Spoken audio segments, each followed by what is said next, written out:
श्री मां शारदा देवी के जीवन की कुछ घटनाओं का संकलन। एक दिन स्वामी ब्रह्मानंद की चिट्ठी लेकर 3 भक्त दीक्षा के लिए श्री मां के समक्ष उपस्थित हुए। आमतौर पर वात रोग के कारण श्री मां सामने की ओर पैर फैलाकर बैठी रहती, किंतु तीनों भक्त जब प्रणाम करने पहुंचे तो अंतर्यामिनी श्री मां ने उनके अंतस्थल को देखकर अपने पैर समेट लिए। श्री मां की धीमी स्वगतोक्ति सुनाई दी, अंततः राखाल ने मेरे लिए यह भेजा। विदेश जाकर बेटा कितनी अच्छी वस्तुएं भेजता है, और राखाल ने मेरे लिए यह भेजा। दीक्षा देने पर शिष्य के पाप गुरु को लेने पड़ते हैं।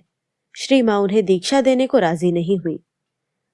ठाकुर का लक्ष्य कर बोली, ठाकुर, कल भी तुमसे प्रार्थना की थी कि दिन वृथा न जाए, अंततः तुम भी यहां लाए।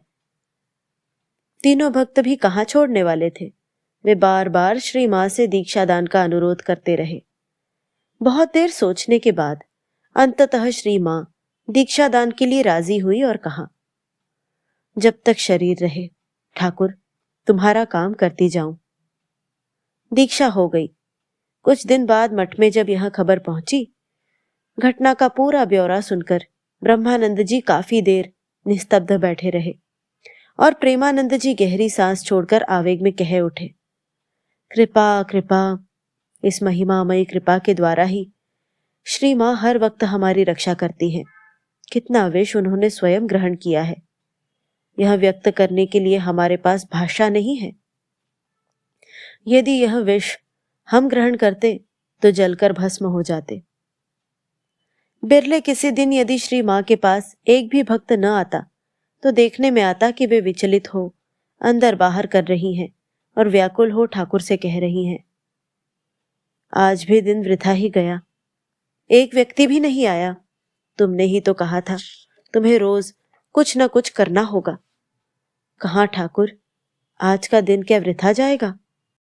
देखने में आता कि ज्ञानदायिनी जननी की लोक कल्याण की आर्त प्रार्थना पूर्ण करने के लिए ठाकुर किसी न किसी कृपा प्रार्थी को शीघ्र ही उनके पास हाजिर कर देते। इसलिए कोई भी दिन प्रायः कृपा वर्जित नहीं जाता। अशुद्ध चित्त भक्त आकर श्री मां को प्रणाम करते तो उनके देव शरीर में असह्य जलन और कष्ट होता, रोग दिखाई देता। फिर भी श्री मां की कृपा वितरण में विराम नहीं था। कोई मना करता तो कहती, क्यों जी, ठाकुर क्या खाली रसगुल्ला खाने को ही आए थे? अच्छे लड़के की मां तो सभी हो सकती हैं, बुरे को कौन अपनाएगा? और कहती, हम तो इसीलिए आए हैं। हम यदि पाप ताप न लें, हजम न करें तो और कौन करेगा? पापी तापियों का भार कौन वहन करेगा?